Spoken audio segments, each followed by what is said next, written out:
Cumprimento a todos com a paz do Senhor, amém? Que maravilha, né, irmãos? Agora, avançando aí mais uma vez, estamos inaugurando hoje mais um módulo, né? Módulo este sobre a história e teologia de missões. Muito vai se assemelhar com o que nós já vimos lá em Evangelismo Integral. Só que essa aqui é numa visão mais ampla e ao mesmo tempo específica em algumas tribos durante os tempos. Então, este módulo, ele é bem extenso, ele é muito longo ele. É praticamente 2 cadeiras, né, num curso só. Então, assim, o que eu fiz?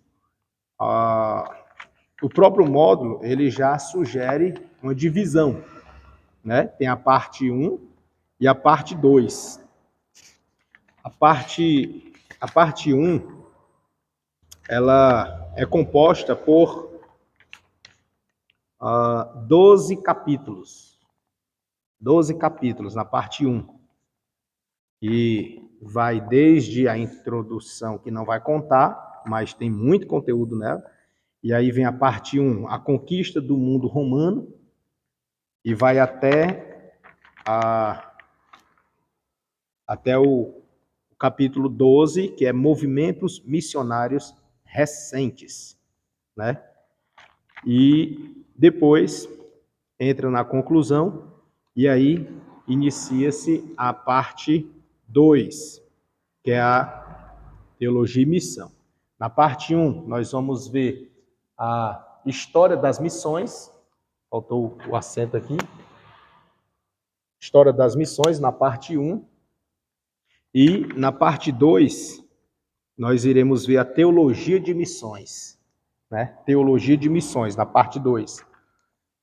Entretanto, na parte 2, nós teremos 4 capítulos e a conclusão.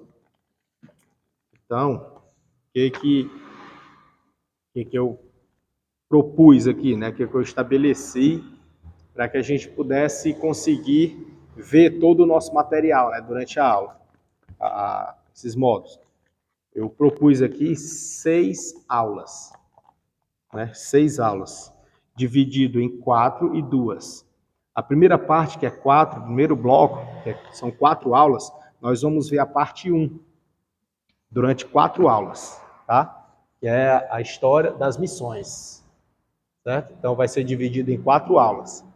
Nessas 4 aulas, vou tentar abordar 3 capítulos em cada aula, para ver se a gente fecha aqui essa primeira parte, né? E aí, quando encerrar as 4 aulas, aí nós iremos para a 5ª aula, já na parte 2, que é teologia de missões. E aí, nessa parte 2, serão 2 aulas, com 2 capítulos cada, já que são 4 capítulos.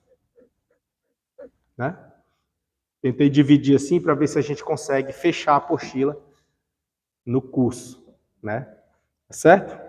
E aí, para conseguir, eu adotei a ideia que a irmã propôs, salvo engano foi a irmã Maria José, não me lembro, ela propôs que eu fizesse um resumo, né? Para ver se a gente conseguia ver todos os capítulos, né? E aí eu fiz o resumo, né? Anotei aqui em alguns papéis, para ver se a gente consegue abordar o assunto sem fugir muito e sem deixar de ver o conteúdo.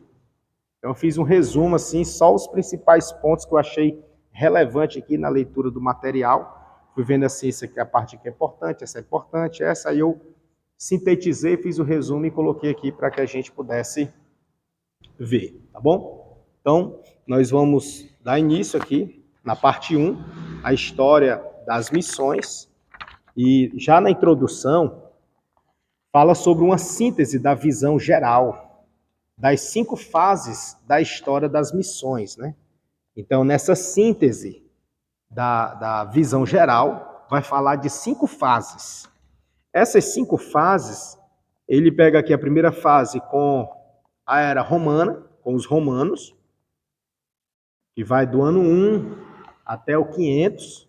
Depois, a segunda fase é com os bárbaros, né? Do ano 400 a 800. E aí, depois, na terceira fase, os vikings. E, na sequência, a quarta fase com as cruzadas, né? Que aí as cruzadas vai pegar de 1200 a 1600, aqui depois de Cristo, obviamente, tá certo? E em seguida, a quinta fase, que é dos anos 1600 ao 2000. E aí é onde é classificado na nossa era como até os confins da Terra, né? Sendo aqui para a nossa era, tá certo? Então aqui na primeira fase, como ele vai classificar aqui em 5 fases, logo eu quero aqui fazer como uma linha do tempo e uma cronologia, né? Vou pegar aqui, nós vamos dar início. Vou deixar um espaço do século I depois de Cristo. E aí temos aqui, fazer um marco bem aqui, que ele se estende, que ficou feio. Tá.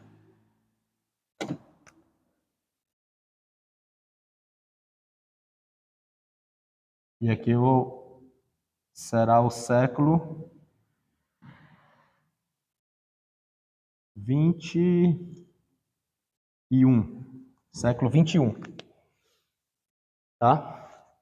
Muito parecido com aquela que nós tivemos lá no evangelismo integral, né? Muito parecido. A gente vai, inclusive, passar por alguns pontos, obviamente não falando dos mesmos personagens, mas vamos falar num amplo, numa visão mais ampla, tá? Tentar abordar assim neste segmento. E aí, nessa primeira fase, como aqui foi dividido uma visão geral, os 5 pontos, são 5 fases da história das missões. E aí, nessas 5 fases, Pai do Senhor, tudo bom? Glória a Deus. Nessas 5 fases, a primeira fase, ela vai ter início exatamente com o império no qual esteve lá na época apostólica, na época do nascedouro da igreja, né? Na época de Cristo. Obviamente que ela não surgiu lá, né? Mas aí ela vai dar início ali. Então a gente vai começar pelos romanos, tá certo? É onde foi feito aqui o recorte. A gente sabe que tiveram outros impérios, mas o marco ali onde foi o ápice, ou o apogeu, ou a plenitude dos tempos, foi ali onde Cristo veio. E ele veio exatamente nesse cenário do Império Romano. Então a gente vai iniciar aqui. Então, nesse período, dessa primeira fase, é estabelecido o ano 1, obviamente do século I, ou século I, estendendo-se até o ano 500. Tá? E essa expansão é uma expansão espontânea por conexões naturais. Então, como assim conexões naturais? É que não foi algo estabelecido, foi acontecendo naturalmente, né? O tempo foi surgindo. Aqui, meu irmão, adotei a sua sugestão, tá? De fazer um resumo, para ver se a gente chega no final fechando o material, né? Tanto para não divagar muito, quanto para não deixar de ver o conteúdo, tá certo? Então eu fiz aqui, botei aqui nos papéis o que eu achei mais importante, mais relevante do material, fui colocando e montei aqui um resumozinho para ver se a gente consegue chegar. O meu propósito para hoje são 3 capítulos, tá? É desafiador, mas vamos ver. Vou seguir aqui meu roteiro para ver se a gente consegue, tá? Nós estamos aqui na introdução, tá bom? Na introdução. E aí, o período é a primeira fase é dos romanos. E aí, em 312 depois de Cristo, Constantino declara-se cristão. Em 375 depois de Cristo, torna-se a religião oficial do império. E aí o cristianismo, né? Vale destacar que estamos falando do Império Romano do Ocidente, tá certo? Quem lembra daquele globo que a gente fez aqui? Fazer bem aqui. Tá muito um globozinho não, mas aí os irmãos lembram que a gente dividiu, né? Não foi? Pronto. E aí tem, claro que tem outras divisões, né? A gente não vai entrar nesse mérito, tá certo? Hemisfério norte, hemisfério sul, tá? Não vamos. Vamos falar só de Ocidente e Oriente, tá?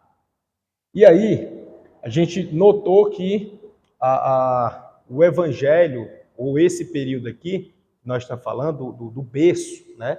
A era patrística, foi aqui no Oriente, né? A gente sabe que começou no Oriente. Nós moramos no Ocidente. É bem longe, né? É o outro lado, tá certo? Então, tem muita história. Então, é mais ou menos por aqui. Tem muita história aqui. Tem muita história para cá. Tem muita história.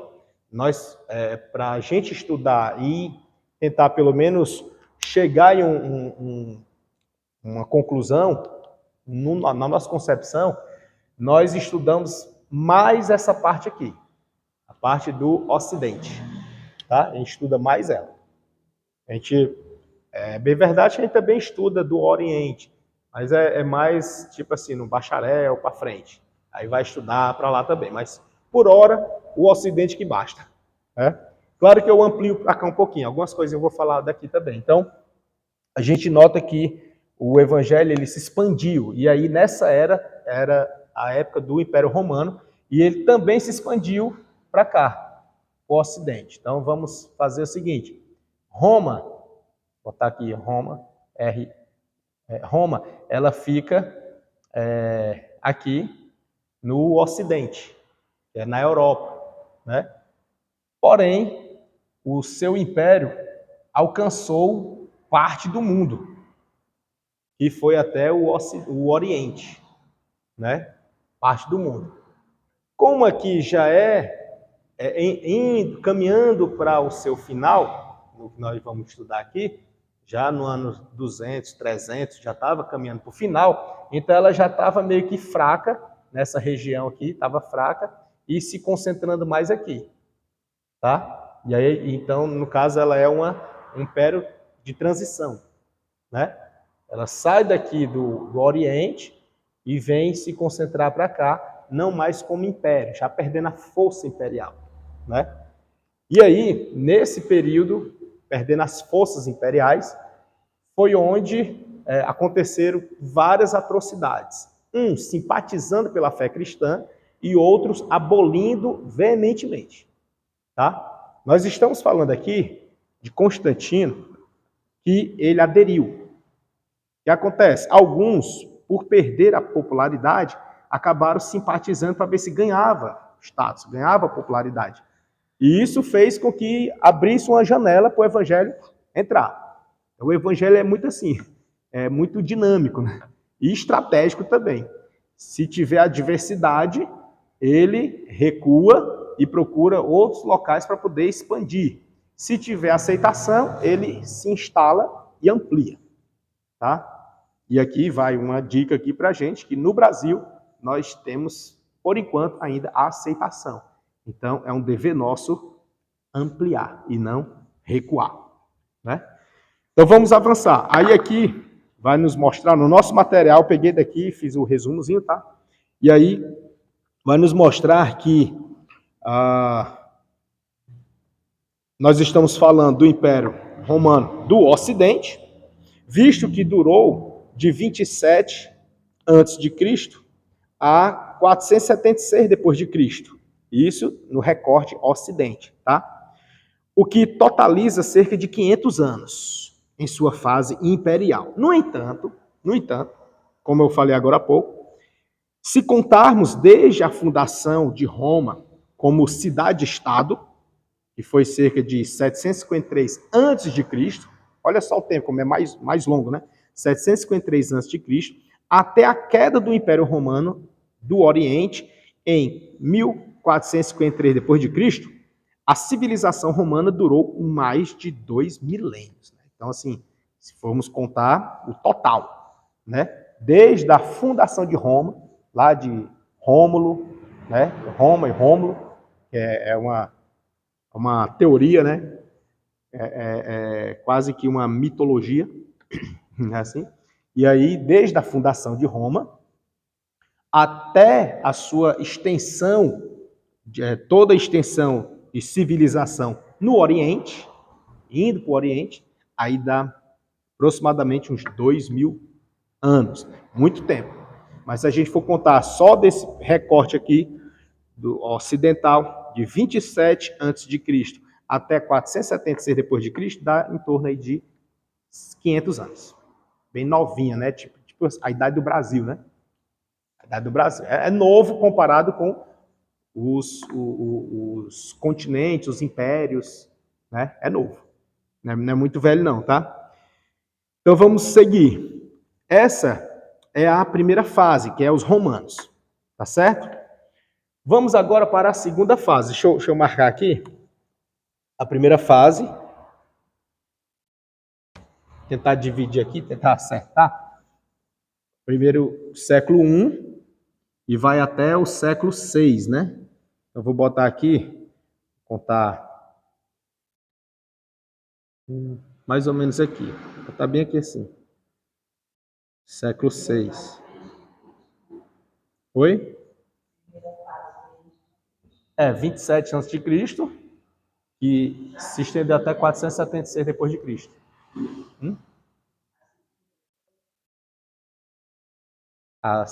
Não, a segunda fase já é depois. Isso. Falando de fases, né? Não do Império Romano. Ah, sim, de fases. Perfeito. Exato. Aí o século VI aqui. Século VI. Agora vamos para a segunda fase. Como, né?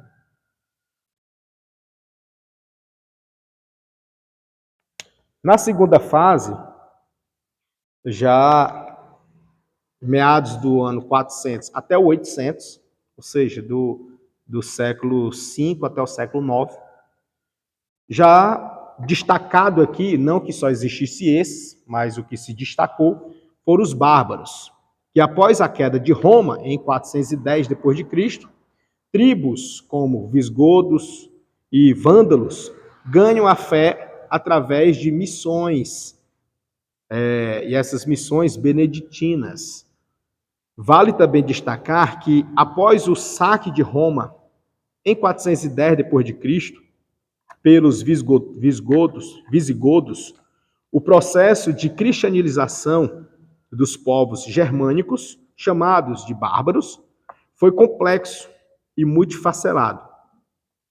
É importante destacar, estabelecer que visigodos e vândalos não foram convertidos por missões beneditinas. Ambas as tribos já haviam aderido ao cristianismo antes de invadirem o território romano.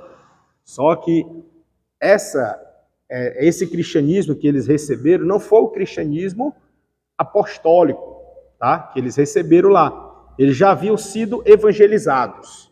Mas essa evangelização se deu através dos arianos. Os arianos chegaram primeiro. Entretanto, nós sabemos que os arianos pregaram, e até hoje tem uma ramificação deles, que subsiste, que ainda continua pregando, chamado de Testemunho de Jeová. Os Testemunhos de Jeová, eles são a ramificação oriunda do arianismo. Eles pregam o evangelho do arianismo, tá? E qual o problema, né? O problema é que eles tiram Cristo do centro. Só esse. Assim, só esse assim, né, que a gente fala, mas é só tudo. Tirou Cristo do evangelho, ficou o quê? né? Eles tiram a divindade de Cristo. Cristo não como ser divino, mas como homem obediente, profeta de Deus enviado à Terra. É esse o perfil deles com Cristo, né? E o Espírito Santo, então, nem se fala, né? Para eles é como se fosse um impulso, uma força. Era o evangelho ariano.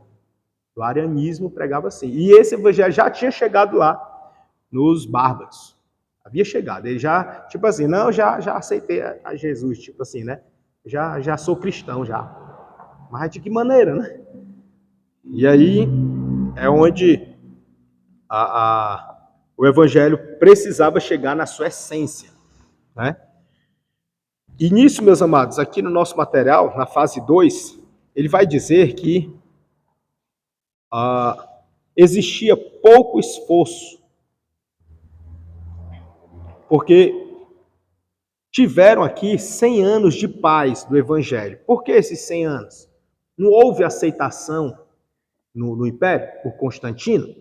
Quando há uma aceitação, o que naturalmente incorre? Uma acomodação. Existe o período de paz, porque foi aceito, não há perseguição, não é proibido, não é crime, né? Não há. Quando não há, qual é a tendência da humanidade, do cristão? Conforto. Veja se não foi a mesma coisa que aconteceu lá na igreja apostólica. Jesus ele deixou uma promessa, né, que não muito depois desses dias iria cumprir sobre eles a profecia de Joel, mas Jesus disse: ficai em Jerusalém até que do alto sejam revestidos, não é assim? E ser-me-eis minhas testemunhas. Aconteceu ou não aconteceu o que Jesus falou? Aconteceu. Só que Jesus disse: ficar em Jerusalém para receber e ser minhas testemunhas em Jerusalém, como na Judéia, Samaria e até os confins da terra. Aí eles receberam o poder, cumpriu a palavra e eles ficaram onde? Jerusalém. Mas era para ter continuado. E por que não foram? Porque estava conforto, estava bem. Tudo correndo em paz. E aí foi preciso Deus levantar o quê? Perseguição. Para que ele saísse da zona de conforto. E aí fosse avante. Para continuar o evangelho, né? Senão não chegava nos convidar, não chegava nem na Judéia. Né? Sendo assim, mais rude nessa situação, né? Tinha chegado nem na Judéia. Chegava pelo menos na Samaria, chegava? O que você acha?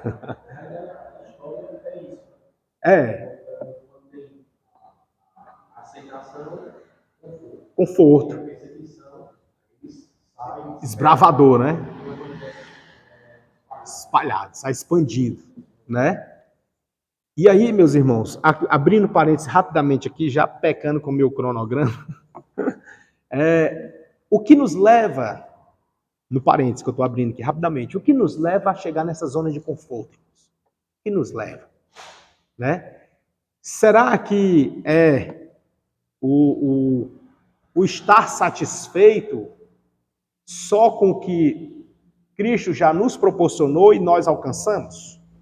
Sem se preocupar com outrem, sem se preocupar com as outras vidas que também estão na mesma situação, precisando?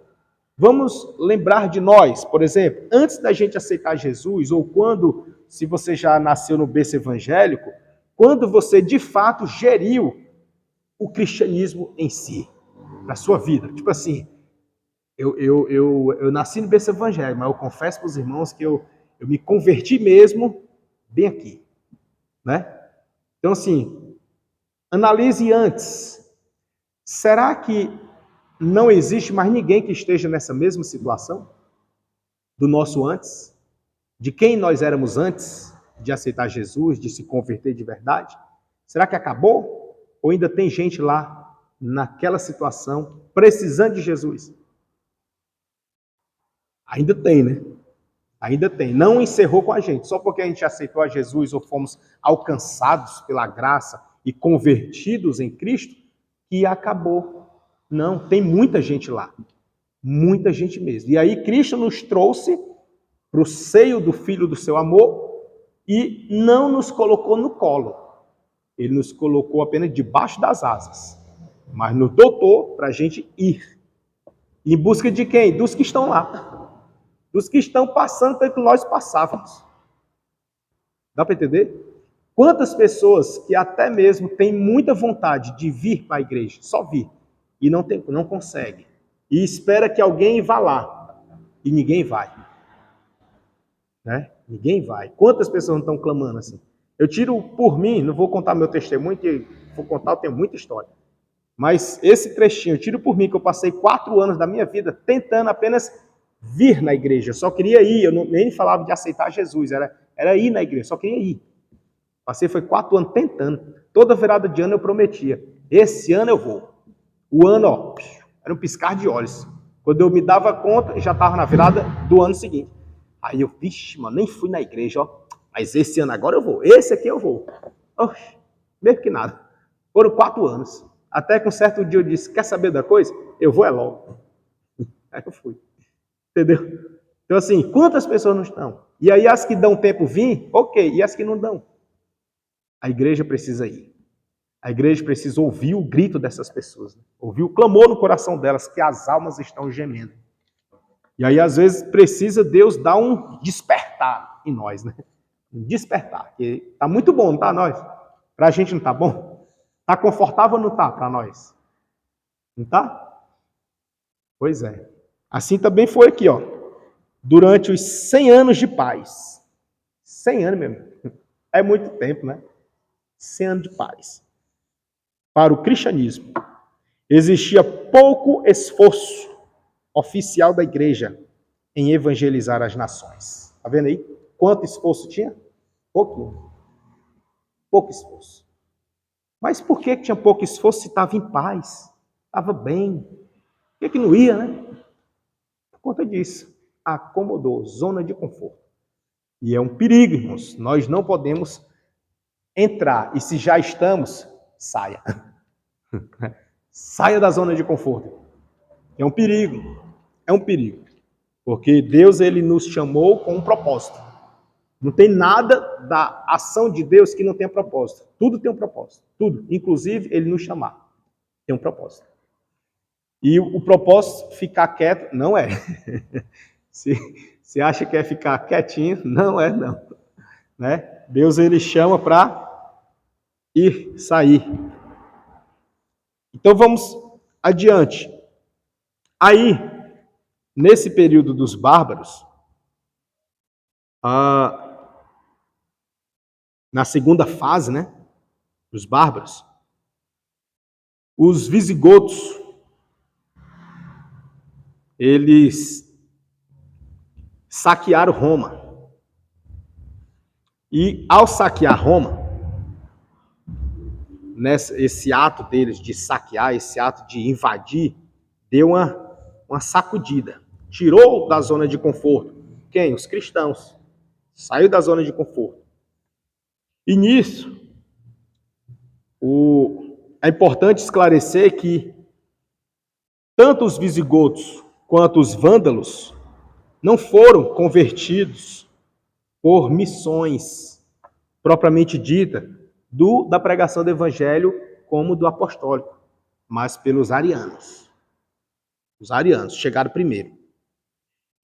Ambas as tribos já haviam aderido ao arianismo, lá no território romano. Uma linha teológica que negava a consubstancialidade entre Deus Pai e Jesus Cristo, sendo considerada uma heresia para a gente. Né? A igreja considera heresia.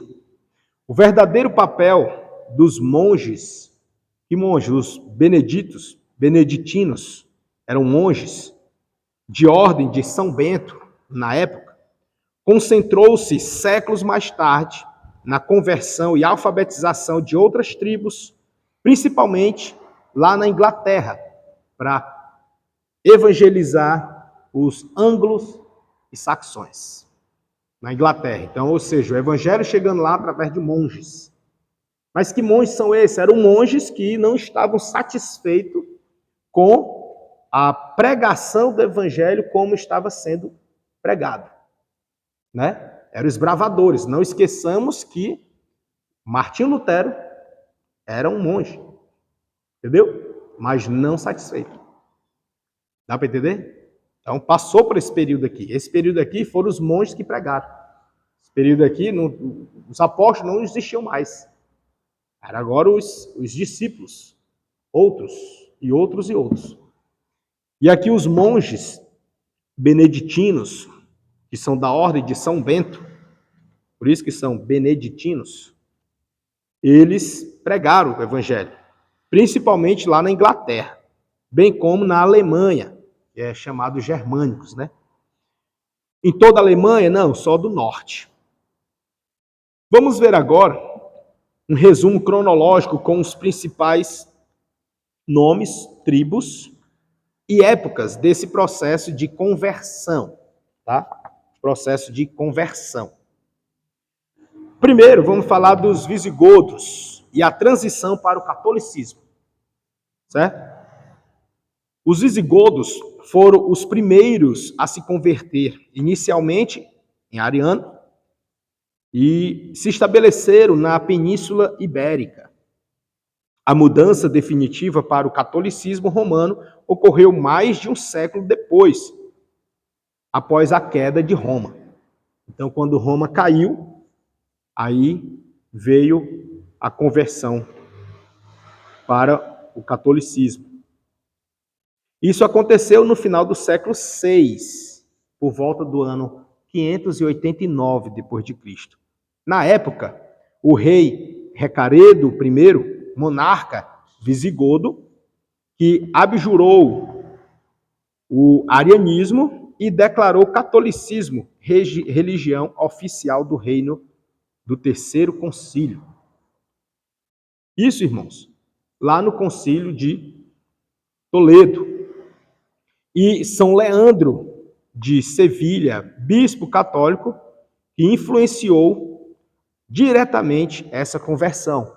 Então vejamos que tivemos ali a participação de bispos, monges e reis, para que o evangelho desse continuidade.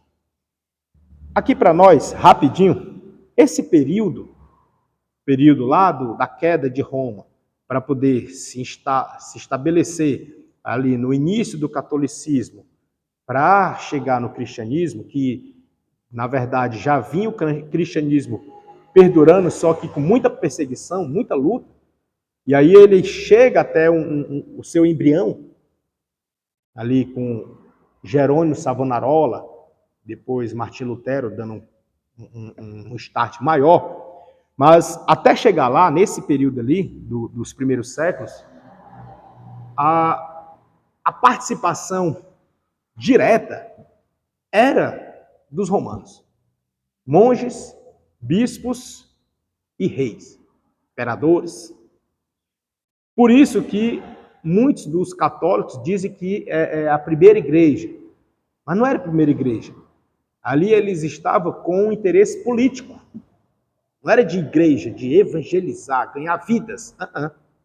Eles não podem se valer dessa frase de dizer que eles foram a primeira igreja, porque não foi. Isso aí é uma falácia total e absurda, né? Porque não era. Eles eram império. E de império, quando estavam enfraquecidos, com interesse de ainda galgar poder político, abriram as portas para o evangelho passar. Então, o intuito, a motivação nunca foi igreja, e sempre foi política. Como igreja, vem mais na frente, que a gente vai ver nos próximos capítulos, que eu não vou dar o spoiler agora, senão eu me perco aqui no meu roteiro. Tá? Se eu for falar aqui, eu não volto mais para cá. Mas perceba que foram monges, bispos e reis. Daí, nós temos aqui isso sobre a tribo dos visigodos e a transição para o catolicismo. Agora vamos para a tribo dos vândalos e o fim do seu rei. Os vândalos, migraram para norte da África, onde fundaram um reino com capital em Cartago. Eles permaneceram rigidamente fiéis ao arianismo e chegaram a perseguir os cristãos católicos romanos no local. Isso aconteceu nos séculos 5 e 6. Por volta ali do ano 429 depois de Cristo, até o ano 534 depois de Cristo. Veja que aqui na nossa linha do tempo ainda estamos aqui no começo, né? Estamos aqui no século 5 e 6. Por volta do ano 400, 500, tá? Depois de Cristo. Isso, na época, o rei era o Genzerico, o líder que comandou o saque vândalo, lá em Roma, por volta de 455 depois de Cristo, e consolidou o rei Ariano no norte africano. Então, o rei Genzerico, ele conseguiu consolidar o reino na África. Os vândalos nunca se converteram ao catolicismo romano. Seu reino foi completamente destruído pelo Império Bizantino em 534 depois de Cristo. Então a gente percebe aqui que passaram 2 reinos e desses 2 sucumbiram Roma. A gente está pegando aqui a transição. Essa transição ela é muito importante. Por que é importante? Porque é o período em que hoje o catolicismo se monta para dizer que eles é que são a religião verdadeira. É onde eles se montam, é bem aqui, esse trechinho de transição. Por quê? Porque eles falam que eles foram saqueados e derrotados por vândalos, por reis que o interesse total era somente ganhar o território, mas que eles zelaram pela fé. E isso não é verdade. Ambos estavam em luta política. Ambos, os dois, era luta política. Nenhum dos dois tinha interesse no viés cristão. Nenhum dos dois. Os dois estavam em luta política. O cristianismo ele era sustentado unicamente por Deus, assim como até hoje. Até hoje. Vejamos aqui, bem rapidinho, eu abro parênteses e esqueço de fechar, mas considerando os outros fechados, vou abrir mais um. Vejamos que hoje estamos passando por um período em que a igreja ela está em uma, vou dizer assim, dinâmica de conciliar entre os interesses pessoais individuais com os interesses cristãos.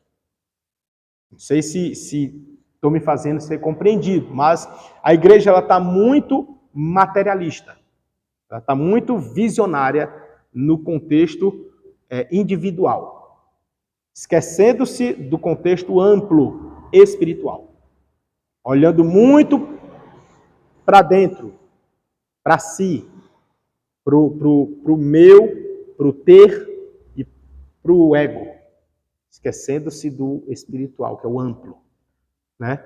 Muito parecido, fecha aqui esse parênteses e volta aqui para o contexto, muito parecido com a época. As brigas aqui eram sempre políticas. Deus é que velava pela igreja. Deus, todo tempo velando, todo tempo capacitando, dando força, sustentando. Muito parecido com hoje, né? É Deus que está sustentando a igreja, como sempre foi, né? Sustentando a igreja, porque os homens sempre procuram interesses pessoais.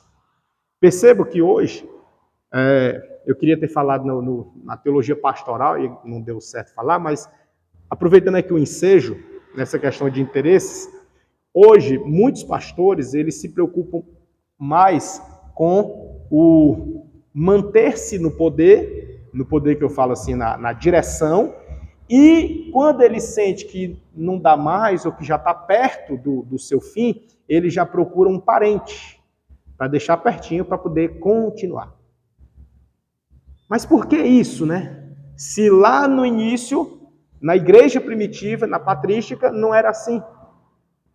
Não se buscava parente para dar continuidade, porque a credibilidade e a confiança era unicamente no Senhor. A obra é de Deus, é Ele que vai conduzir. Ah, irmão, então eu vou deixar para ser ninguém? Não, eu vou estar na visão espiritual. E não necessariamente tem que ser meu parente, né? Para dar continuidade, como se fosse um patrimônio humano e pessoal.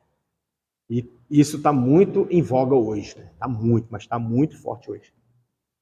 E aí, meus irmãos, voltando para cá, fechando aí esses parênteses, que não sei quantos eu já abri, voltando para cá, a gente nota que, nesse período, os vândalos, já ali com o rei Genserico, a gente percebe que eles não se converteram ao catolicismo e o seu reino foi completamente destruído pelo bizantino. E aí o bizantino sucumbiu os vândalos. E esse período bizantino é muito importante na história. Tá? O período bizantino é muito importante na história. Vamos avançar ainda aqui nesse período, nessa tribo dos benedititas e outras tribos também, que a ordem de São Bento, que é da tribo dos beneditinas, a ordem de São Bento, fundada por São Bento de Núrcia, por volta de 529 d.C., mudou a estratégia da igreja. Em vez de focar em visigodos ou vândalos ou monges, atuaram fortemente na preservação cultural e na evangelização do norte europeu. Veja que já está focando para cá, já puxando aqui para a Europa, né? Esses são nossos vizinhos, tá certo? Por isso que a gente faz esse recorte aqui, ó, para que a gente saiba onde nós estamos, para se situar na história. E agora já está focando para a Europa, o norte europeu. Isso aconteceu no século VI ao século VIII. Na época, era na direção do grande conhecido Papa Gregório, tá? Papa Gregório, muito conhecido, que enviou os primeiros monges beneditinos para missões fora da Itália, no final do século VI. Então, a gente já está aqui nessa transição, século VI, indo até por volta do século VIII, sabia aqui,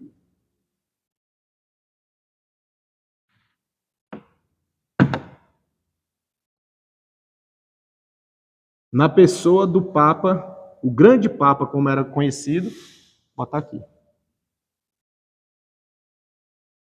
Gregório.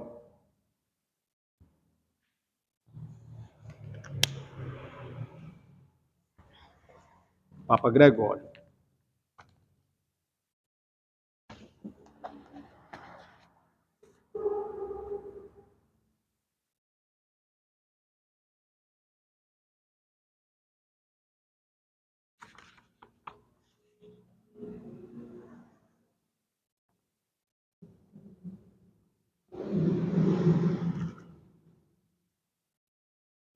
Amém, meus irmãos?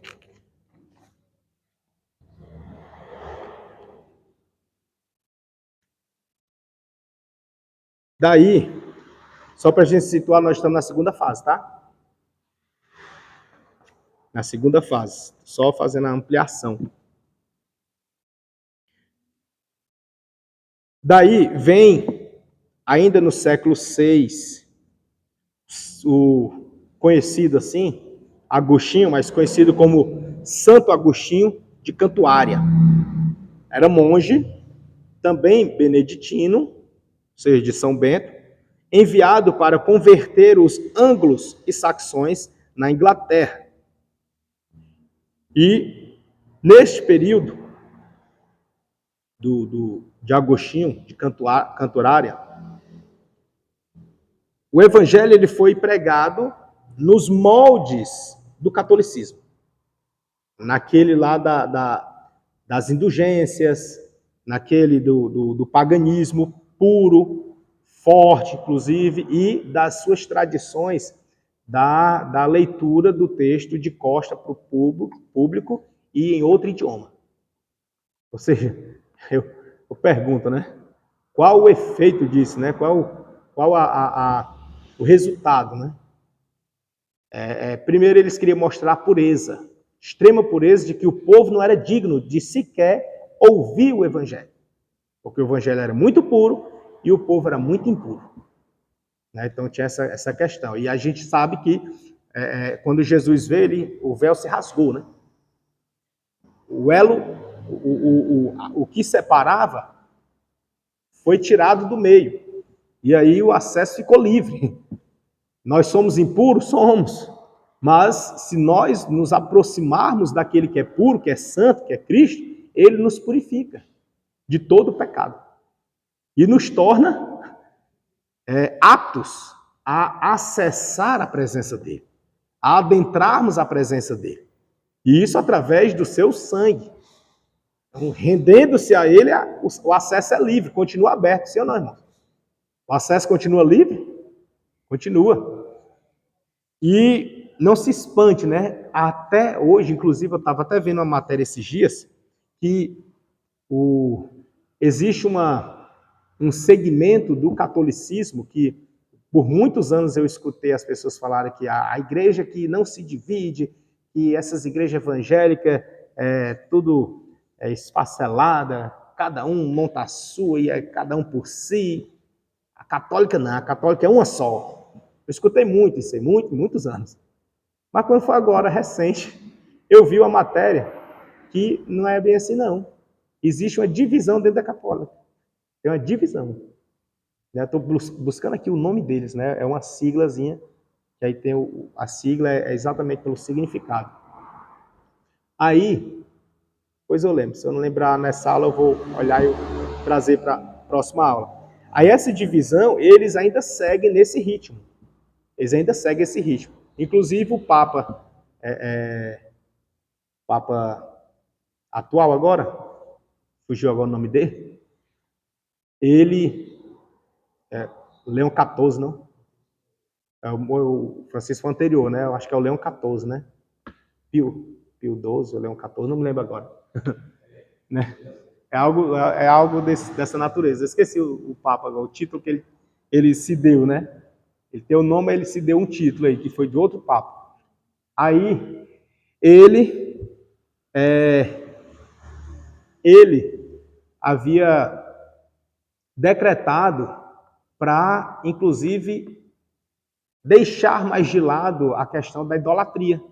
Já esse viés católico, que é antiquíssimo, muito antigo, eles ainda conservam a época que lia-se o texto em latim e de costas, o público. Eles ainda são desses. Ainda estão nesse e não vão abrir mão. E estão crescendo, inclusive. Porque os que estão insatisfeitos com o atual Papa estão agregando-se a esses, que ainda seguem o tradicionalismo rigoroso desde antes da Reforma Protestante. Vai ver, né?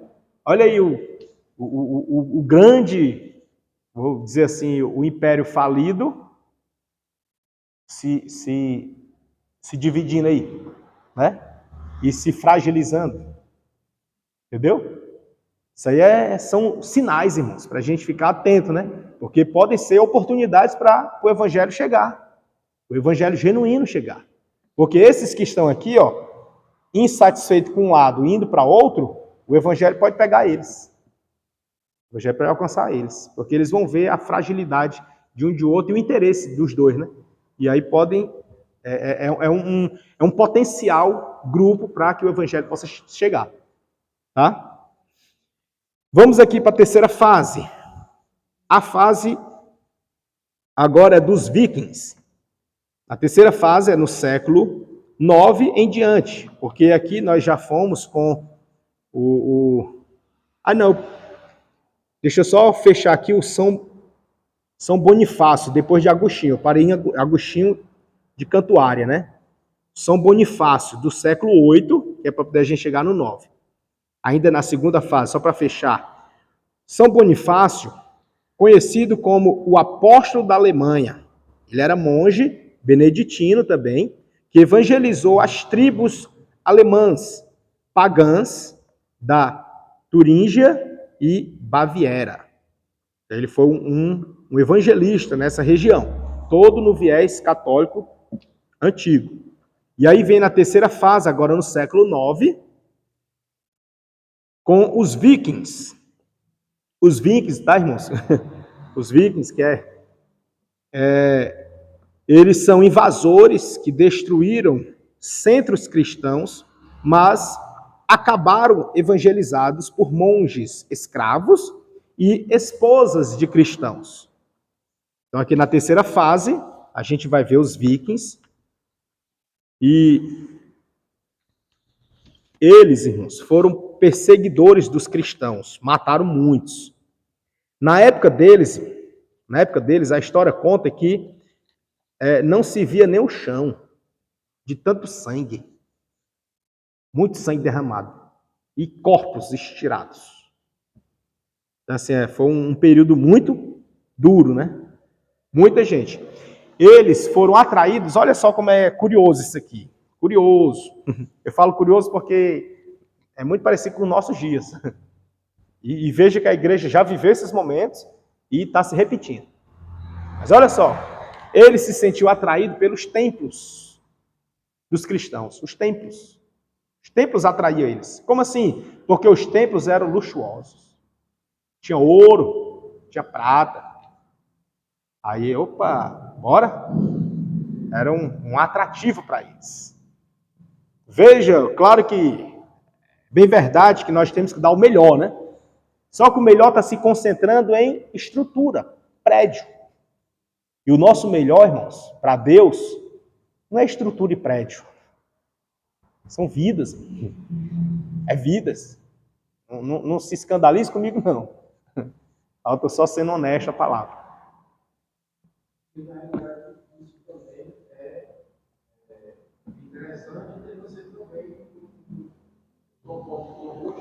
Sim. Né? Não deve ser o nosso melhor, né? Meu melhor. Exatamente. É bom ter? Irmãos. Certeza, é bom ter, mas não seja o nosso ápice, nosso apogeu, não é aqui.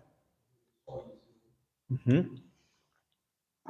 Até porque, irmãos, estrutura e prédio fica. Quem vai são as almas. É o povo, né? Não é assim ou não? Quando Jesus voltar para levar a igreja, vai levar quem? Ou o quê? Né? Né, irmão Pedro? É o luxo? Eu estava analisando, nada... Exatamente, né? Só observando, eu observo essas coisas. Rapidinho, tá? Me permita aqui um minutinho. Eu estava olhando, a igreja, antigamente, não que venhamos ser assim, né? Claro, mas, antigamente a igreja, não vou botar muito antigo, não, vou botar no nosso antigo das nossas gerações próximas agora, recentes. A igreja, o banco era de madeira. Era banco de madeira, nem escora tinha, era só o assento. Depois fizeram a escorazinha. Aí ficou mais chique, né? Chegava na igreja, eu alcancei igrejas que tinham os dois, né? Tinha o sem escora e tinha o com escora. Que estava na transição. O de escora já era o mais chique. Né? Banco de madeira com escora. Era chique. Aí passou para cadeiras de plástico, né? Depois dessa foi cadeira de plástico? Já não. Foi, não foi? A de plástico já era moderna, irmão. Não era de plástico. Das de plástico vieram para poltronas. Assim, né? Poltronas. Aí eu gosto muito de assistir pregações, assistir os vídeos e tudo, eu gosto de assistir. E eu começo a observar as igrejas hoje. As igrejas hoje que a gente vê nos vídeos aí, né, essas sedes, não são mais essas poltronas não, irmão. Não é mais não. Essas poltronas já estão ultrapassadas já. Eu falo, Jesus.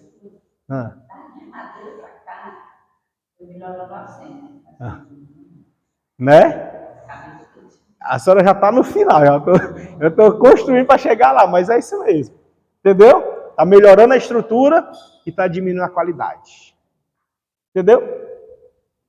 Então, assim, só ainda nos assentos. Nos vídeos, pode prestar atenção. Eu acho que não é só eu, não. Eu vi já que essas aqui, que para nós já está bom, para ele já está ultrapassado. É outro tipo.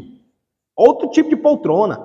Ali dos obreiros ou dos pastores, já é uma... Parece aquela imperial. Né? E tem outras que é poltrona mesmo. Poltrona aquela de reclinar, assim, de cadeira presidente, cadeira diretor. Entendeu? Já é outro nível, né? Esse aqui vai, isso aqui. Ixi, isso aqui é.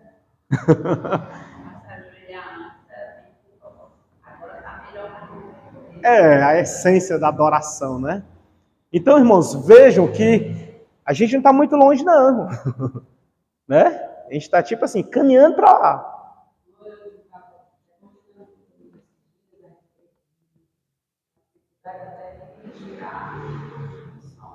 Pois é. O que prega. Ensinar missão, às vezes não faz nem sentido para os crentes. Não tem vidas que não são crentes, mas não tem. Eu prego o quê? O quem para quem, né? É o conflito, irmão. Para pregador realmente tá estreito, viu? Tá difícil porque sai pregar. Com de missão era para ser ali fora, né? Pronto, boa ideia, né? Porque realmente a gente olha na igreja e não tem mais nem visitante, está todo mundo de casa, todo mundo é crente. E a mensagem está aqui ardendo no coração. E aí? Pregar para quem? Aí pedir licença, irmãos. Eu conversei com Jesus, mas disse que é essa mesmo. Se é essa, irmão, tá aqui, o povo tá aqui dentro, né? Então é o crente que precisa se consertar. Né? Aí torna-se um culto de doutrina, né? Mas está estreito mesmo, amigo. Está estreito, viu? Está estreito. Eu peço, eu tenho que me desculpar muito quando eu vou pregar que Deus diz essa aqui mesmo. Mas, Senhor, tem essa outra pregação aqui, Jesus. Essa mensagem aqui, ó, bem boazinha. Não, mas essa daqui mesmo, rapaz. Amém, né? O povo é dele, né? Eu também sou dele, então quem manda é ele, né? A palavra é dele também, né? Tudo quem manda é ele. Então aqui, meus irmãos, os vikings, eles foram atraídos pelo luxo da igreja. E aí eles começaram a... Aqui vai dizer, ó, que diferente dos bárbaros parcialmente evangelizados que invadiram Roma, os vikings, invasores, não foram alcançados e destruíram igrejas, bibliotecas e crentes. Os povos do norte não cessaram de assassinar e tornar cativos os povos cristãos, destruir as igrejas e queimar as cidades. Em todo lugar não havia nada além de corpos mortos, clero e leigos, nobres e pessoas comuns, mulheres e crianças. Não havia estrada ou lugar onde o chão não estivesse coberto de cadáveres. Vivemos em aflição e angústia, que fala esse comentarista, Christopher, né? E diz assim que, mas, novamente, o poder do cristianismo se mostrou.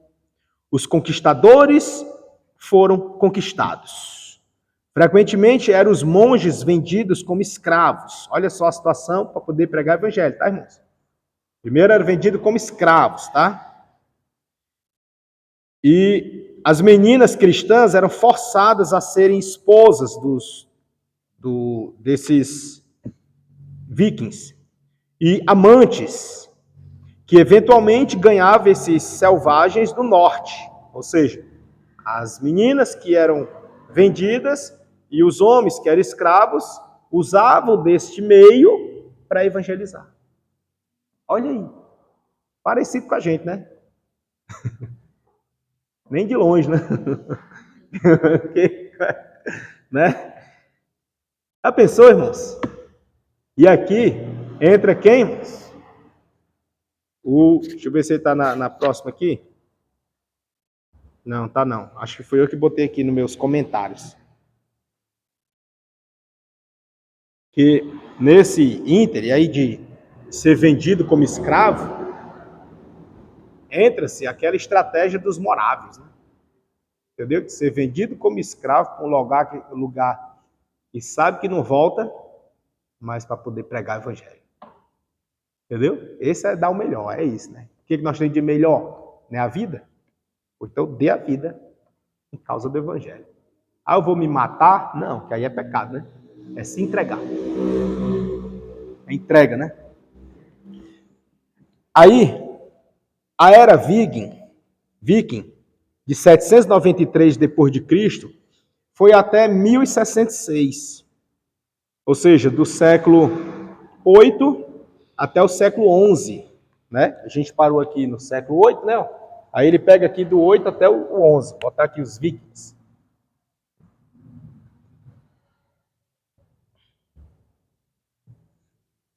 É do 8 até aqui, tá? Vou botar assim para a gente saber só.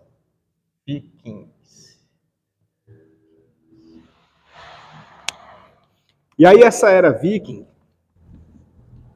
iniciou-se com extrema violência contra o mundo. E isso somente os cristãos, marcada pelo emblemático ataque ao mosteiro de Lindisfarne em 793 d.C., sendo pagãos politeístas, os vikings, vieram às igrejas e viram os mosteiros como alvos fáceis e ricos em ouro, prata e escravos. Eles viam, era a visão deles, o que atraía eles. Era ver as igrejas e os mosteiros como alvos fáceis, cheios de ouro, prata e mão de obra. Escravo. Ou seja, e na época era o comércio, escravo, quem tinha escravo para vender, tinha dinheiro. Perceba como era um meio, né? Como era atrativo realmente para a época. E aí eles não contaram outra. Começaram a invadir, que era bem facinho, que os cristãos não revidavam nem nada. Resistência, não demonstravam nenhuma resistência, bem facinho. Contudo, meus irmãos, a conversão da Escandinávia ao cristianismo não ocorreu por conquistas militares externas, mas por uma lenta assimilação cultural de baixo para cima, através de escravos e esposas, combinada com uma estratégia política de cima para baixo, através dos reis. Então, Deus estava usando dessa forma.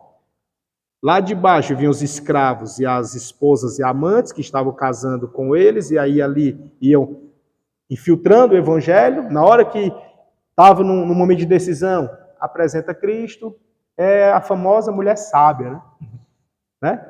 Estava se tornando assim. E de cima para baixo os reis. Deus estava conquistando o coração dos reis para vir com as leis, e lá de baixo os escravos e as mulheres pregando o evangelho. Ou seja, o cerco estava feito. Né?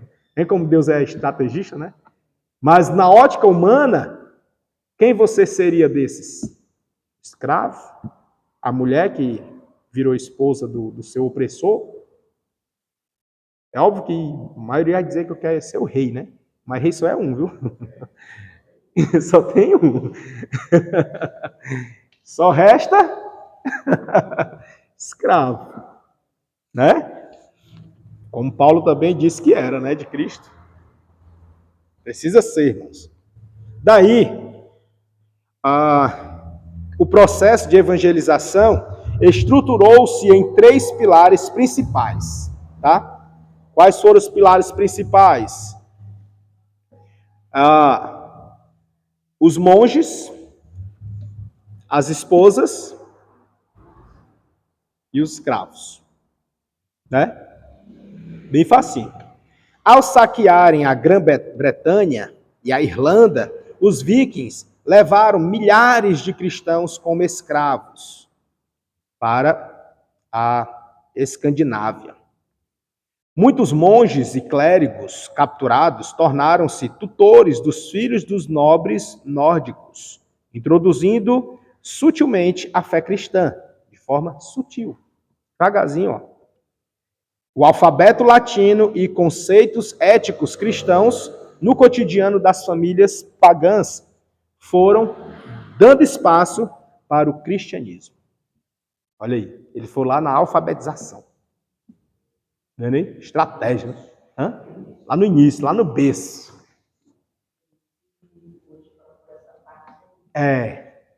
Tá vendo como ele é astuto, né? E é por isso, irmã, que uma época que eu era presidente de jovens, aqui fica até uma sugestão, né? Eu incentivava muito que os jovens estudassem. Claro que a gente tinha o nosso dia. Na época, não sei se a irmã lembra, mas na época nós tínhamos 2 dias de evangelismo, né? Evangelização na rua, que era o sábado de tarde, por volta das 4 para 5 da tarde, e o domingo de tarde também. E de manhã, antes da escola bíblica, eu fazia uma chamada na rua. Eu e a Bianca, né? Tu lembra, Bianca? Ela era pequenininha, aí pegava a caixa de som, o microfone, botava ali na esquina e fazia a chamada para a escola bíblica. Só que essa chamada era o quê? Era uma oração, um louvor e o assunto da lição. Aí trazia ali, como o assunto da lição com o texto áureo traz a referência bíblica, aplicava na rua chamando para a escola. Era assim, bem rapidinho. É tipo o culto relâmpago. Aí, e o evangelismo com jovens, sábado de tarde e domingo de tarde. Pronto, esses 2 momentos. Mas fora isso, eu incentivava muito a estudar. Para quê? Para que eles fossem os futuros professores, ou os tutores, né? Ou os empresários, os CEOs de alguma empresa, e pudesse ter esse poder de voz, né? Lá dentro. Porque, irmãos, é um campo que nós mandamos nossos filhos para lá, mas quem está ensinando não tem base bíblica, não tem sequer temor a Deus. E se nós prepararmos os nossos jovens para que eles sejam esses professores, ele terá a oportunidade de estar ampliando o evangelho de forma sutil, tranquila, sem politizar, sem militância, né? Pregando evangelho puro e simples para as próximas gerações. E aí, tá aqui, ó. A gente vê isso e vê que o inimigo, ele tá fazendo, né? O inimigo tá fazendo. Nós mandando nossos filhos para lá. Nossos filhos vão. A ver, né? Então, é um ponto, assim, que é muito importante para que a gente possa estar ali instruindo. E até a igreja cresce também, porque quando um jovem se profissionaliza, ele é temente a Deus, ele vai ser fiel. Vai honrar, vai ajudar, vai apoiar um missionário, vai enviar alguém. Pode deixar que isso aqui eu mando, pode deixar que isso aqui eu faço. Né? É bom em todos os aspectos. Cresce todo mundo junto. Assim não fica pesado para ninguém, apoia os trabalhos da igreja. É muito bom. É uma estratégia fascinante. Aí, aqui era a estratégia, né? O processo de evangelização. A sua estrutura era essa, nesse tripé. Os escravos, né? Os monges ali e as mulheres, né? Lá embaixo. Tá certo? Também tinha os missionários e o apóstolo do norte, né, que era assim chamado. As primeiras missões organizadas partiram do Império Franco e das Ilhas Britânicas, rumo aos centros comerciais da Escandinávia. Então nós temos aqui uma amplitude no contexto da evangelização, e essas primeiras missões organizadas, elas aconteceram partindo do Império Franco, das Ilhas Britânicas, rumo aos centros comerciais, lá no século IX, por volta dos anos 820 até 860. Isso na pessoa do santo, ele chama de santo, né? Porque na história se chama assim, de santo, né? Mas do Ansgário, ou Ansgar, que era um monge também beneditino, de São Bento, conhecido como o Apóstolo do Norte. Ele viajou à Dinamarca e à Suécia, na cidade comercial de Birka, construindo as primeiras igrejas autorizadas por chefes locais e plantando as sementes da fé na região. Ele começou a construção das igrejas. Já aqui nós estamos falando no contexto não mais germânico, né? Nós estamos agora no Império Franco das Ilhas Britânicas. E por fim, tem-se também a conversão dos reis e a consolidação política. A virada definitiva ocorreu quando os líderes vikings perceberam que o cristianismo centralizava o poder monárquico através do conceito do direito divino. Olha como é bonito, né, irmãos? Porque as coisas de Deus, elas são retas. Elas são retas. As coisas de Deus são retas. Que qualquer pessoa de boa sanidade, qualquer um, não precisa ser crente extravasando o Espírito Santo. Não precisa não, basta ter sanidade. Ele vai entender que as coisas de Deus são retas, são justas, são coerentes. Ele vai entender isso aí, ele, sem misturar, ele vai entender.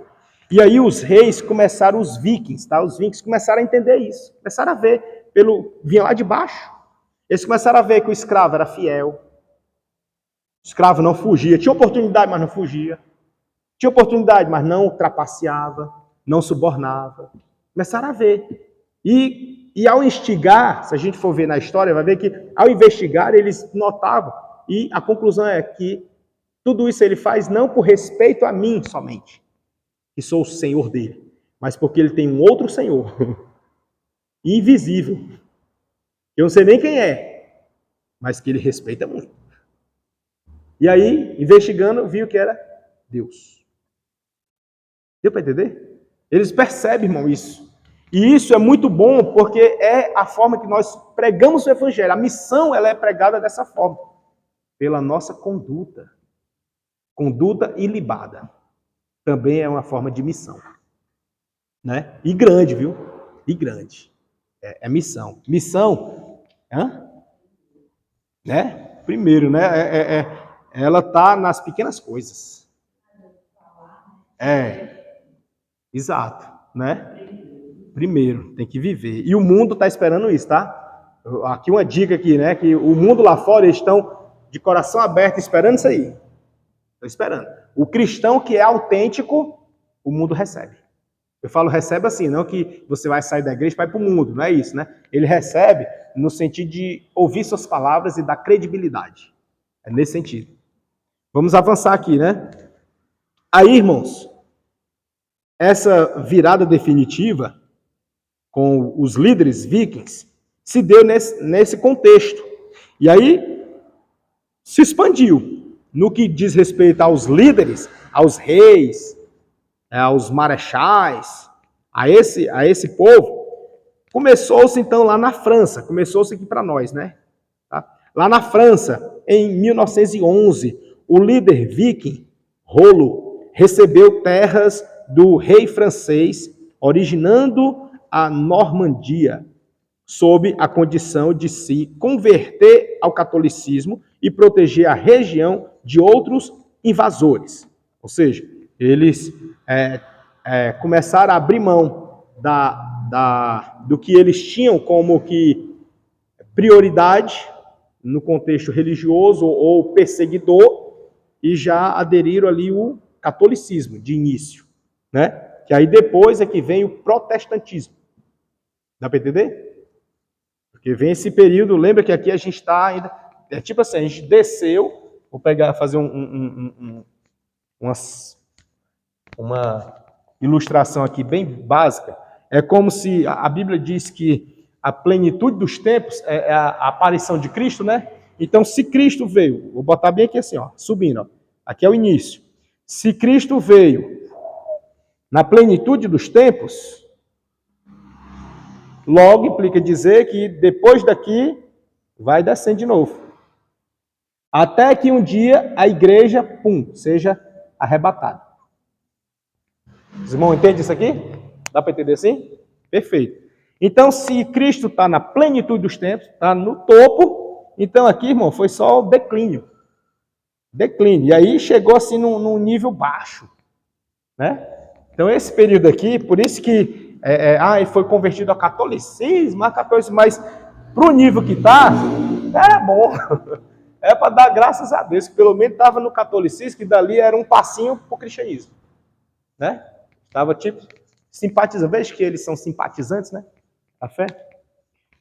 Aí, os franceses, né? Já na França, chegando ali o evangelho. Depois, na Dinamarca, em 965 depois de Cristo, o rei Harald Bluetooth, que é o Haroldo, dente azul, converteu-se e declarou o cristianismo a religião oficial dos dinamarqueses, unificando o país e registrando o feito nas famosas pedras de Jelling. Também chegou na Noruega, em 995 até 1030 depois de Cristo. A cristianização foi imposta de forma real, dura, por reis que se converteram no exílio. Ola, em 995 depois de Cristo. Posteriormente, São Olavo foi morto em 1030.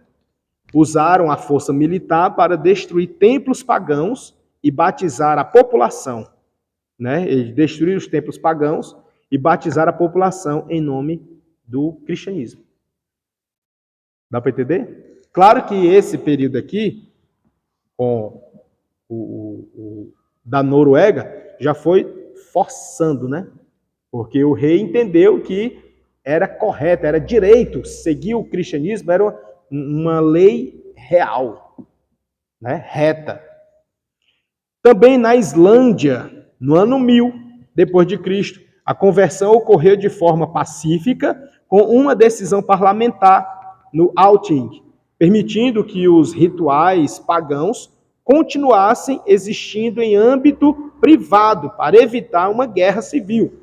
Ou seja, visando não provocar a ira no povo e o povo se revoltar contra o rei, ele não, nós vamos permitir as religiões pagãs, os rituais pagãos, permitir, mas é privado. Dentro lá no seu reservatório, sozinho. É tipo o que nós temos hoje do ecumenismo. O ecumenismo é isso aí. São os rituais pagãos isolados, quietinho na deles. Né? A gente não vê um ritual pagão na rua, né? E quando fazem meia-noite, na calada da noite, para ninguém ver. Não é assim? Anotaram isso aí? Né? Quem é que faz a luz do dia? O culto, nós. Nós fazemos a luz do dia, não temos o que esconder. Né? Não é assim? Não temos o que esconder, é a luz do dia mesmo. O pessoal vê os crentes fazendo culto. Né? Aqui para nós ainda é menos, né? Mas no Maranhão tem um projeto lá do pastor Rebouças, não lembro agora o nome dele, lá no Maranhão, que o projeto dele tem um dia, que eles fazem mais de 1000 cultos num dia. Como assim? Todas as igrejas, as congregações do campo, todas do campo, designam os irmãos. E quem tiver uma caixinha de som, aí leva a caixa da igreja, mas como a igreja tem poucas caixas e tem muitos membros, cada membro às vezes tem uma caixinha em casa, o outro tem um alto-falante, o outro tem não sei o quê, o outro tem um carro do som, o outro tem assim, cada um tem. Então esse que tiver, ele fica responsável para fazer um culto. E aí o culto dura em torno de meia hora a 1 hora. E faz na porta da sua casa mesmo. E aí os membros da igreja, os irmãos, cada um faz na sua porta, na sua casa. E aí a igreja, a congregação, ela organiza a questão dos horários. Irmão, tal hora vai ser fulano, depois tal hora é Beltrano, um perto do outro, porque às vezes quando não tem a caixa, na hora que terminar o dele, já entrega para o outro. O outro já pega e já faz o culto. Entendeu? Então, em um dia, todas as congregações do campo fazem o culto, durante o dia todinho. É culto o dia todo. Quem passar na rua, passa na rua aqui, viu 2, 3, 4 cultos, dobrou na outra rua, está tendo culto também, desceu na outra, está tendo culto, vai para lá, foi para o centro, tem culto, foi para o interior, tem culto para toda. A pessoa fica cercada, né? O evangelho sendo pregado. Então, assim, é um projeto ousado, interessante, curioso, inclusive. Eu achei muito interessante. Diferente, né? Que eu não vi em outros lugares não vi ainda. Mas é interessante. Aí durante o dia todinho tem culto. E eles já bateram a meta de 1.000 cultos no dia e estavam vindo para a meta de 2.000 cultos no dia. Em um dia, né? É legal. E aí, nisso mesmo, a gente começa a perceber que nós não precisamos nos esconder. Pode fazer as claras. Já aqui, nesse contexto aqui da Islândia, foi permitido os rituais pagãos, mas de forma privada, para evitar uma guerra. Por volta do século XII, a Escandinávia já estava totalmente integrada à Igreja Católica Romana, encerrando definitivamente a era das grandes incursões vikings. Ou seja, encerrou-se ali por volta do século XII. Para aprofundar essa transição cultural, é possível detalhar como que os vikings misturavam símbolos pagãos e cristãos, como o martelo de Thor e a cruz, ou explicar a história de Roland, na Normândia. Então isso aqui foi um proposto feito lá na Islândia. E isso aconteceu no século XII, né? Bem mais perto aqui para a gente. Esse ponto aqui, ele encerra o período dos vikings, os noruegueses, né, que para nós hoje, né, assim, eles estão incorporando isso, né, a Noruega, inclusive, nós estamos aí num período esportivo e a seleção da Noruega, ela está trazendo traços desse período aqui, dos vikings. Trazendo traços, trazendo a memória, né? E isso, irmãos, tem os dois lados da moeda. Dois lados. Como assim os dois lados? Possa ser que seja um lado bom. Como assim o lado bom? O lado que eles aderiram ao cristianismo. E possa ser que seja o lado ruim. Já que eles estão puxando para o guerreiro, porque eles, os vikings, eles eram navegadores. Eram navegadores. E por serem navegadores, eles têm esse gesto hoje, né? A própria seleção da Noruega está trazendo, está resgatando esse gesto, né? De navegação, de remo. Não sei se os irmãos notaram, né? Mas está trazendo esse de remo. E essa época dos remos é a época que eles perseguiam a igreja. A época dos remos. Porque veja que tiveram os dois momentos, né? O momento que eles perseguiram, invadiram, matavam, período que nem o chão dava para ver de tanto sangue, esse período aí, e o período posterior, que foi quando os escravos e as mulheres começaram de forma sutil emplacar a fé cristã. Aí vem a outra face. Nessa outra face, eles já não eram mais navegadores. Dá para entender? Então, assim, na história a gente vê o porquê das coisas, né? De hoje, né? Só acha bonito. Organizado, né? Puxa, E tá aí, né? Na teologia a gente aprendendo o lado sombrio, né? Né? A cultura. Exatamente. E sendo ofertado e aderido como coisa legal, bacana, bonita, cultural, olha, legal, né? Mas quando a gente vai olhar a origem, aí pega pro nosso lado, né? Pega pro nosso lado. Para. É uma cultura forte, viu? Fica. Milhões de pessoas para fazer aquilo. Veja como é muito forte. Muito forte. Então, assim, é algo preocupante, né, pra gente, porque é algo que eles respeitam muito. Então, se alguém mexer, é sagrado para eles, né? Então, vamos avançar. Quarta fase. Quarta ou terceira? Deixa eu ver. Quarta, né? Obrigado, viu? Quarta fase. A quarta fase são o período das cruzadas, meus irmãos. Outro período sombrio, viu? Esse aqui é mais falado, né? Mais falado esse aqui. As cruzadas.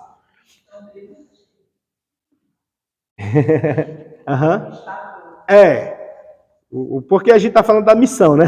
A gente olha nesse aspecto, nessa ótica, né?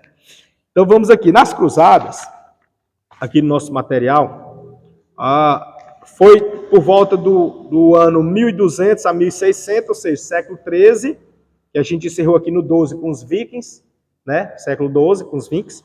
Aí agora o século XIII até o século XVII, as cruzadas. E aí os frades foram uma nova força evangelística. Agora já são os frades, né? Veja que já passou por monge, passou por bispos, é assim, passou por reis, por escravos, por mulheres sendo vendidas e como amantes, né? Enfim, passou por tudo isso. E agora vamos para os frades. Mas a tragédia foram os repetidos esforços para tomar a Terra Santa à força. Ou seja, o objetivo aqui era saquear a Terra Santa. Olha aí o propósito, né? Muito parecido com hoje, né? Assim, lá na guerra em Israel, eles querem apagar Israel do mapa. Né? O propósito deles é esse. As cruzadas, foi esse chamado o nome dessa guerra, desse esforço. Isto foi uma herança do espírito viking para a igreja. Todas as cruzadas foram lideradas por descendentes vikings. Francisco de Assis, inclusive, os franciscanos aqui, viu? E Raymond Lu foram claras exceções ao espírito das cruzadas. Então foi a exceção.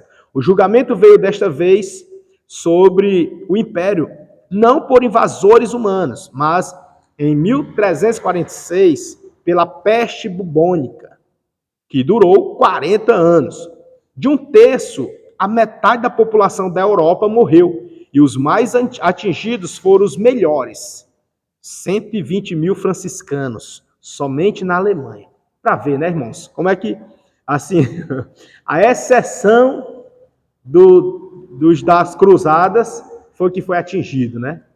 É tipo assim, o pessoal diz que, acho que é o Cláudio Duarte que fala que quando o que morre não é o bom. Aliás, não é o ruim, é o bom que morre primeiro, né? É o bom que morre primeiro. Ele fala a respeito da pessoa casar com viúva. Aí ele diz assim, cuidado. Porque geralmente o bom é que morre primeiro. Quem ficou aí... É uma comédia, né? Tirando aqui a brincadeira, que não é minha, do Cláudio Duarte, aí os franciscanos foram os mais atingidos, 120 mil, tá? Mas não os participantes das cruzadas. Winter sugere que a razão é que o julgamento foi a emoção dos melhores mensageiros da verdade. Este foi um julgamento maior sobre aqueles deixados para trás do que sobre os bons que morreram.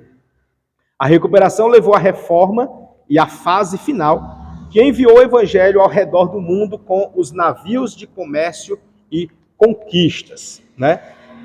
Nas minhas anotações, eu coloquei aqui que as cruzadas foi marcada pelo uso da força militar. O julgamento deste período veio com a peste bubônica e essa peste, ela tirou, digamos assim, ela apagou aqueles que estavam, de fato, aderindo à fé, digamos assim, né? Vou botar a questão da fé. Entretanto, serviu de lição para os que restaram. Ou seja, Deus usando a sua estratégia. O que é que diz a Bíblia? Para que a gente não fique lamentando, né? O que é que diz a Bíblia? Que Deus ele não tem prazer na morte do ímpio. Mas ele tem prazer aonde? Na morte do justo. Entendeu? O do ímpio ele tem prazer? Não. Mas ele tem do justo. Então, se prepare. Esteja pronto. Porque a qualquer momento Deus pode ter prazer na sua, né? Na minha. E isso é para nós também nos alegrarmos. Todavia, meus irmãos, esse ato da retirada dos seus da terra, Deus dá uma lição para aqueles que ficam. Porque, vejam, eu já abordei pessoas em evangelização aí, que a pessoa fala assim, mas por que fulano era tão boazinha, rapaz? Por quê? Aí ela começa a pensar em indagar. Uns ficam revoltados com Deus, outros se rendem à fé e dizem assim, rapaz, se fulano, que era bem bonzinho, foi, imagine eu, né? Entendeu? Aí ele começa a se preocupar. E isso aconteceu aqui.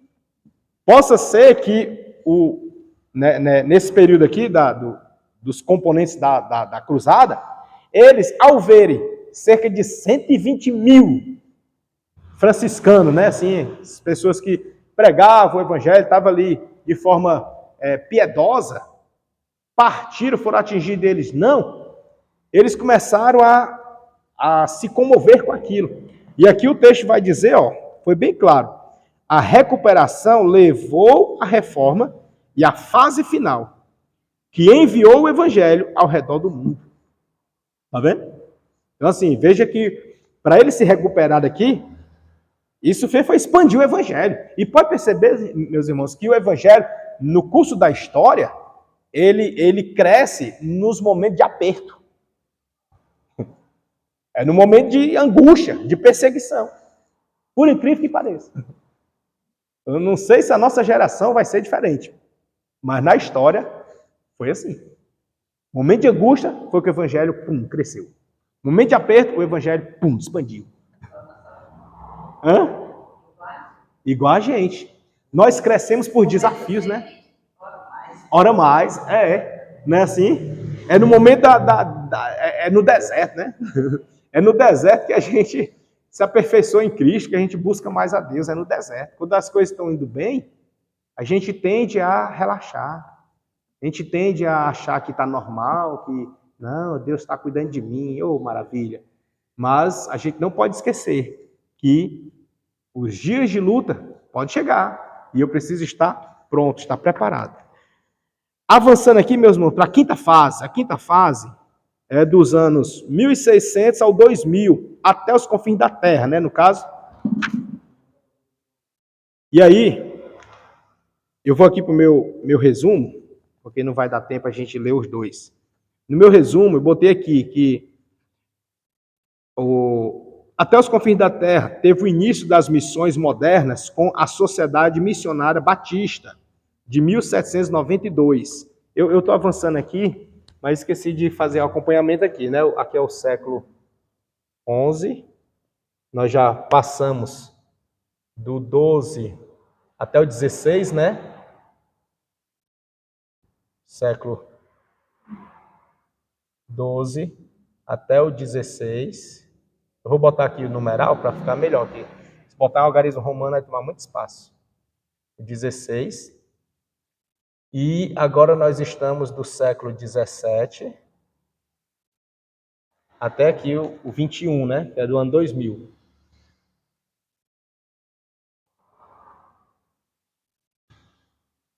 Pronto. Só para fechar aqui a linha do tempo. Aí na quinta fase, vai mostrar que foram os batistas, Sociedade Missionária Batista, que difundiu a propagação do evangelho. E mais especificamente na pessoa de William Carey.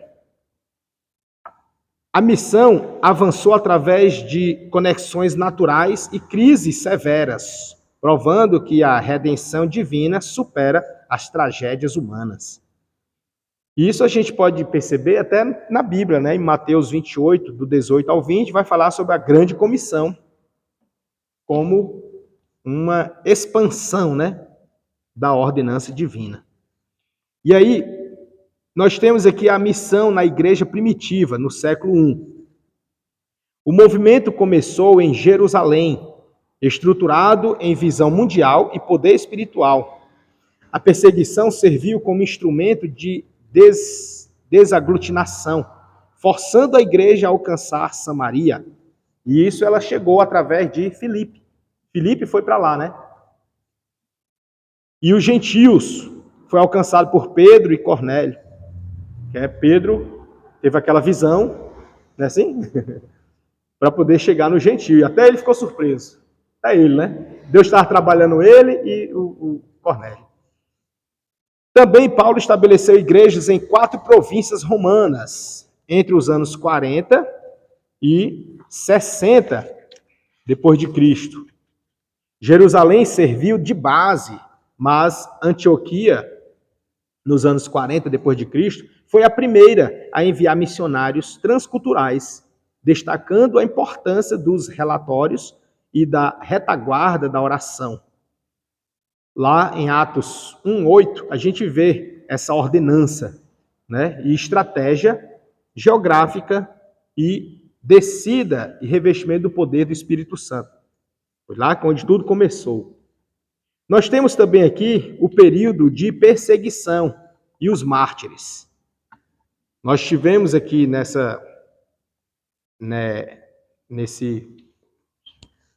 nesses séculos anteriores, que é do século 17 até o 21, um período meio que moderno, mas que o evangelho deu uns altos e baixos.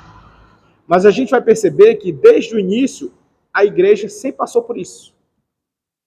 E não é diferente nos nossos tempos.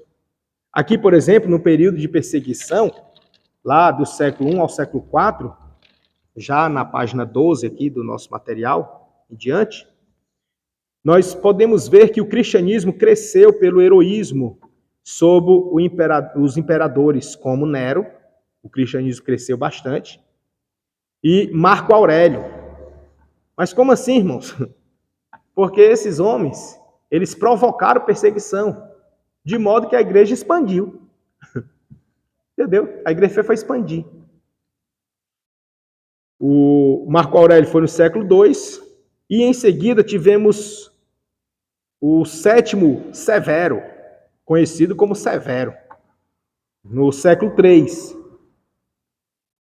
E destacam-se também, ali nos primeiros séculos, Policarpo, que foi martirizado aos 86 anos de idade. E também Justino e Perpétua, também martirizados. 3 fatores humanos ajudaram a difusão, que é a convicção fervorosa, as respostas existenciais superiores, a filosofia e a pureza moral das comunidades. Ou seja, esses três fatores humanos, eles são identificáveis na vida do cristão e que provocam a ira nos opressores. Por exemplo, uma convicção fervorosa, um crente fervoroso, provoca ou não provoca a ira no inferno? A fúria do inimigo se acende contra esse, ele quer calar. Um comportamento diferente do que se prega as filosofias nas escolas provoca a ira também. E uma pureza, uma vida pura e santa, também provoca. Nós podemos perceber que Paulo disse a Timóteo, em 2 Timóteo capítulo 2, versículo 11 ao 13, ele fala sobre a promessa de reinar com Cristo através do sofrimento. Amém. Deus abençoe, viu? Através do sofrimento. Ou seja, Paulo, ele enaltece o sofrimento como que esteja ali reinando com Cristo. Porque Cristo sofreu. Então, ele entendia que precisava também sofrer. Também nós temos as missões na Idade Média, no século VI até o século XVI, já na página 17 do nosso material. A missão gregoriana, que foi lá no século VI, converteu o sul da Grã-Bretanha, Ansgar, e trabalhou na Escandinávia, unindo pregação e caridade. Raimundo Lúlio, do século XIII, XIV, buscou o diálogo com os muçulmanos e foi morto apedrejado. Bartolomeu de Las Casas, no século XV e XVI, defendeu a dignidade indígena em 1550.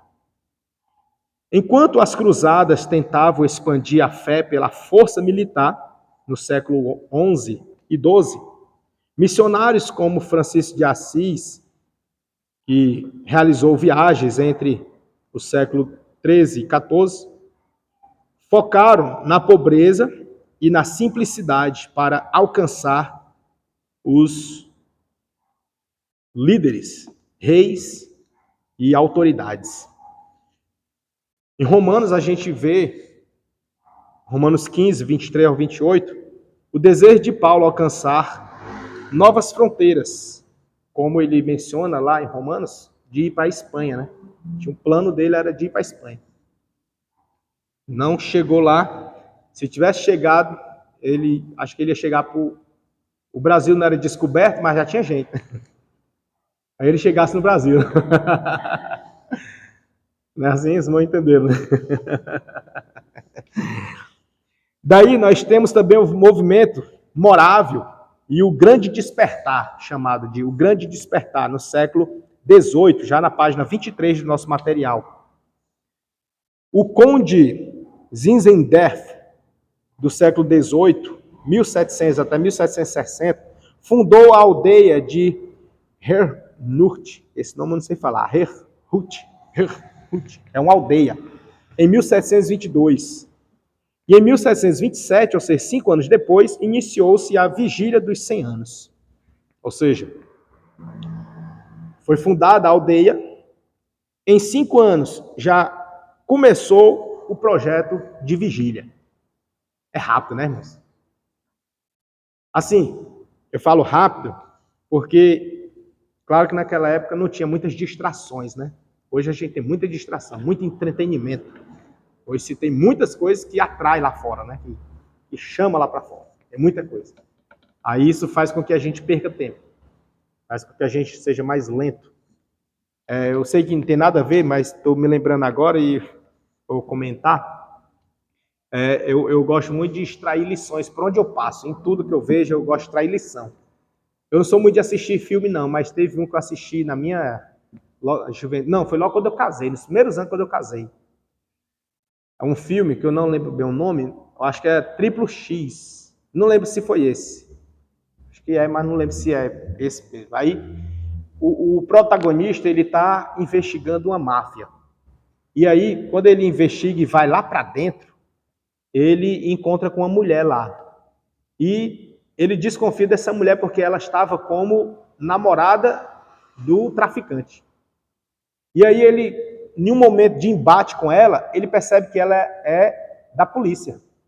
E ela está lá como espiã. E está lá para poder, ela se infiltrou dentro para poder descobrir o projeto deles e depois denunciar e romper, né? Interromper o plano. E aí esse cara, esse vilão, né? Esse vilão não, esse protagonista, quando ele entra lá, assim que ele entra, pouco tempo depois ele já descobre isso e já acaba lá com tudo.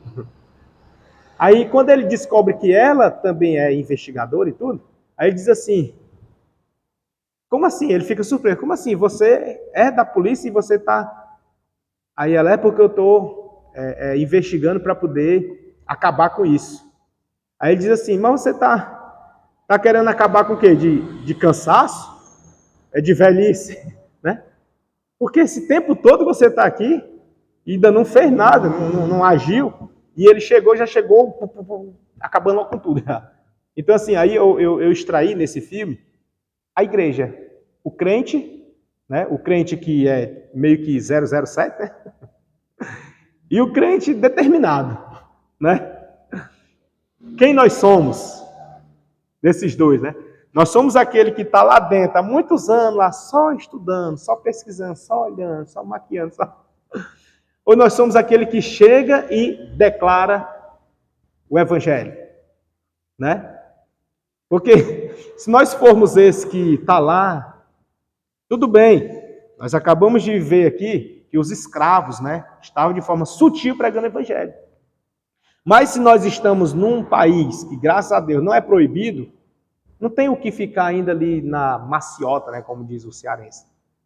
Né? A menos que você esteja tentando ganhar alguém para Jesus, e esse alguém é muito duro, é muito assim, muito militante para outras coisas. Aí tudo bem, você tem que ir de forma sábia, né? Mas se não for, é pregar o evangelho. É chegar pregando, a sua vida tem que pregar. A nossa vida precisa pregar. E aqui, ó, a gente vê que em 5 anos já foi instalada aquela famosa vigília dos 100 anos. Em 5 anos que chegou lá, já instalou vigília de 24 horas. Entendeu? E durou quantos anos, irmão? 100. Aqui são os irmãos moráveis. E o grande despertar. E diz assim, que uma oração ininterrupta que gerou o envio de 300 missionários até 1791. Influenciaram a conversão de John Wesley em 1738. Essa estratégia, irmãos, dos morávios focava em povos esquecidos. Ou seja, os morávios eles tinham essa estratégia de focar nos povos esquecidos, naqueles que estavam afastados da sociedade. Também eles gostavam de focar na questão da autossuficiência econômica e adaptação cultural, sem interrupções europeias. Ou seja, eles tinham a sua cultura, mas eles eram abertos a aderir à cultura de outros povos para que assim pudesse ganhar eles. Mas isso não em longo prazo, era rápido. Né? Era rápido. É estratégico, né? E isso a gente vê o perfil do missionário hoje, né? O missionário é assim, ele precisa ser estratégico, mas ele não pode chegar impondo a cultura dele. Por exemplo, nós cristãos, nós temos uma denominação. A denominação que nós fazemos parte, ela tem a sua liturgia. E outras denominações também têm a sua. Às vezes, no mesmo ministério, tem diferenças. Né? Às vezes tem diferença. Tem congregação do mesmo campo que bate palma, outra já não bate. Entendeu? Tem uma que permite determinados apetrechos, né? Adornos, outra já não permite. Né? Tem uma que permite barba, outra já não permite. Isso no mesmo campo. Então, assim, tem essas culturas, liturgias. São práticas locais, que o missionário não pode se prender a isso. Não pode. Ele tem que focar em vidas. O foco dele é vidas. Estratégia como eu chego na alma. Estratégia como eu chego no coração. É assim. O que é que eu faço para ganhar? E aí Paulo, a gente aprende muito com ele. Ele disse que eu me fiz de louco para ganhar os loucos. Mas me fiz de sábio também para ganhar os sábios. Paulo estava sendo dissimulado? Não. Estava tendo duas caras? Também não. Estava sendo estratégico. Então, que possamos pedir a Deus estratégia, para que a gente possa, assim, dar continuidade na pregação do Evangelho. Amém, irmãos? E aí eu deixo aqui Atos 4:31, que diz, contextualizando, que é a oração que faz o lugar tremer e impulsiona a pregação com ousadia, tá? Então, que nós possamos orar com esse ímpeto, né? De modo que não venha tremer o lugar, mas que venha tremer o nosso coração e arder com sede e fome por vidas. Amém? E assim, encerrando aqui na página 31, né?